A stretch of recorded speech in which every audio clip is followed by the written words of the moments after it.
Hi, my name's Greg Hill with wearechange.victoria.org and Freedom Free for All TV here in Victoria, British Columbia, Canada.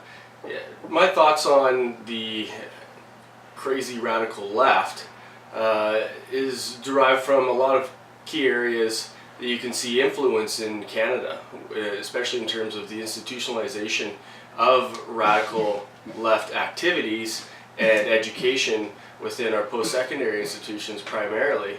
You see professors, that are getting promoted. They become professor emeritus.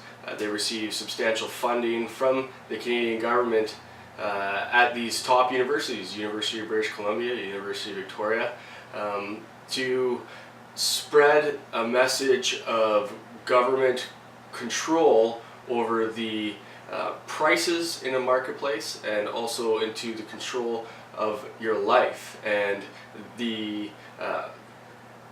put themselves in a position of having entitlement over your personal morals, and that is immoral in and of itself. To think that somebody else has control over what is to be moral or immoral, and through these post-secondary institutions, they're feeding people to continue to believe in the lie that government needs to protect you from yourself. And one of the key institutions that has popped up recently in Canada is the Centre for International Governance and Innovation, called CIGI, and this was founded in the mid-2000s, I believe, by the former CEO of Research in Motion, which is Jim Balsillie. And this is a very wealthy man. So he helped use his contacts in Ontario and across the country to get government funding at provincial and federal levels from various departments to set up this institution out of Waterloo, Ontario. And they've, in fact, in the 2010-2011 fiscal year, received over $30 million in cumulative funding from various bodies of the government of Canada to set up. And now they're a $200 million fund that is promoting globalism and writing papers from University of Victoria professors and others to discuss ways to separate Canadian monetary sovereignty from itself and move to a globalized standard under the World Bank for their special drawing rights. And actually a paper that I have here, it's called 5 Years After the Fall. It was written by Professor Barry Caron, who is Associate Director for the Centre of Global Studies at the University of Victoria. They talk about the Green Superfund, and in this Green Superfund, how it would act as an umbrella, the fund of all funds. And the intention is to raise $1 trillion in capital, and how to spend that $1 trillion within 5 years to manipulate the minds of citizens all over the world through their institutionalization of this reporting of these concepts, to then give credence to the United Nations and other major non-governmental organizations to collaboratively spend $1 trillion on so-called green initiatives, which, I don't know about you, but I didn't have any say in whether or not I participated in funding these programs. Yet I'm a so-called citizen of the country of Canada, but these people want to undermine my individual sovereignty and my ability to support things by automatically giving money in our name to corrupt institutions like the United Nations and the World Bank. And so in this report they talk about giving up monetary sovereignty, and they mention perhaps the most necessary condition for radical change is incrementality.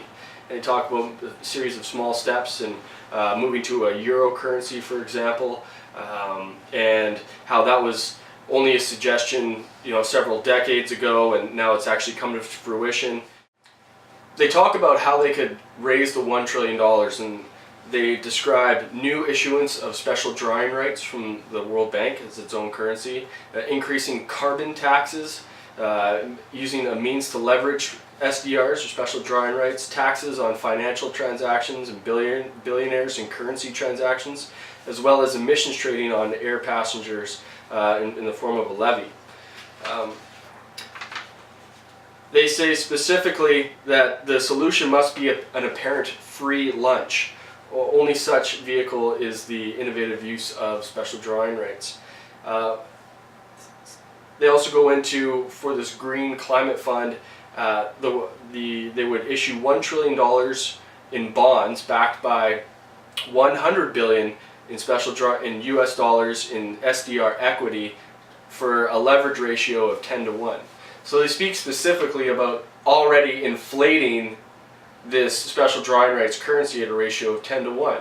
Inflation is one of the most harmful taxes and abuses on individuals known to man. Inflation erodes the purchasing power of the individual, and the people that receive that money last, which is more often not the poorest people in society, have the most to lose, because inflation, by the time the money trickles down from the government through to the large corporations, down to small businesses, and then to the employees, and then down to the poor when the government issues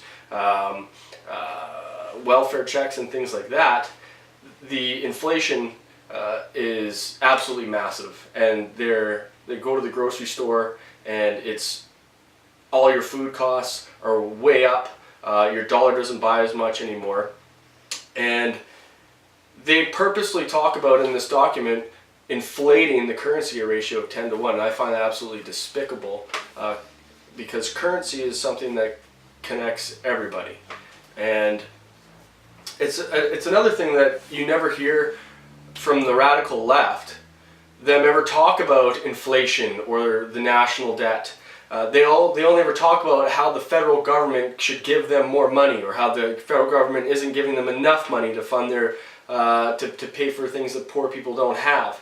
But you never hear them talk about the $160 million a day that we pay on the interest accruing on our national debt.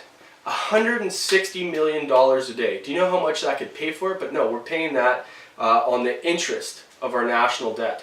These people don't have a clue how to get into the economics, the economic realities of currency manipulation and price controls.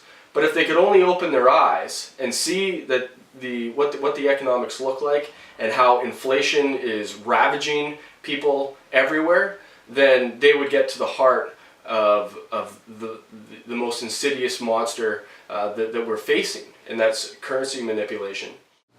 So as part of the Center for International Governance and Innovation's fundraising mechanism, they proposed for this green super fund to spend $1 trillion.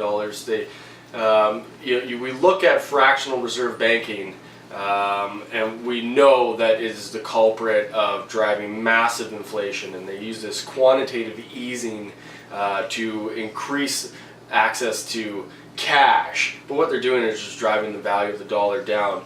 But in this report, they speak to some of the likely criticisms of quantitative easing, how they want to have this $1 trillion at a leverage ratio of 10 to 1. So they speak of some of the potential criticisms of this, and they include the danger of a world central bank leading to the eventual loss of national sovereignty, the excessiveness of the sums involved, that reserve assets are intended to be reserves and should not be diverted for other purposes, that inflation will result. The scheme creates off-balance sheet liabilities for contributing governments in a non-transparent fashion. That success would unleash a flood of unlimited requests to use special drawing rights, quantitative easing for development and other general purposes. So they know that these are massive risks, but still this is the proposal, this is the plan. And it absolutely just makes me sick, and people watching this should go and take a look at who these people are, and the fact that they are so brazen to actually put this into their key reporting and literature that they're sharing with the public, and that they're teaching in these institutions, post-secondary institutions. It's all laid out, and I implore people to follow the money. Journalism 101, follow the money.